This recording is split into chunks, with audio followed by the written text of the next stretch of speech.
মানুষ যা বলে প্রতিদিন, যে কথা বলে, মুখনিসৃত যে শব্দ, প্রতিটা শব্দ আল্লাহ টুকে রাখেন, রেকর্ড করে রাখেন। পালাবার কোনো সুযোগ নেই, ছাড় পাওয়ার সুযোগ নেই, বেঁচে যাওয়ার সুযোগ নেই। যা করি আমরা লিখে রাখি, আল্লাহ তাআলা লিখে রাখেন।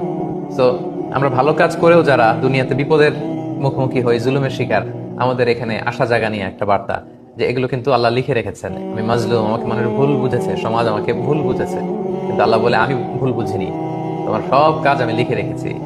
ভালো করলে ভালোর প্রতিদান তুমি পাবে, খারাপ করলে খারাপের প্রতিদান তুমি পাবে। ওয়াকুল্লা শাইইন আহসাইনাহু ফি ইমামিম মুবিন, প্রতিটি কাজ ওয়েল ডকুমেন্টেড ম্যানারে লিখে রাখা হচ্ছে, সংরক্ষিত হচ্ছে, লিপিবদ্ধ। আমরা যখন মানুষের সামনে কিছু করি তখন খুব সাবধানে কথা বলি, আমরা ক্যামেরার সামনে যখন কিছু করি বলি সাবধানে বলি, কারণ এটা রেকর্ডেড, ডকুমেন্টেড। আল্লাহ তাআলা বলেন এরকম ইমামুম মুবিন নামক ভিডিও রেকর্ড দিয়ে আমি সবকিছু সিসি ক্যামেরার মতো টুকে রাখছি, তুলে রাখছি, লিপিবদ্ধ করে রাখছি, আর সংরক্ষিত থাকছে আমার কাছে। আমরা যেন আমাদের প্রতিটি কাজ করবার আগে ভেবে নেই যে এই কাজ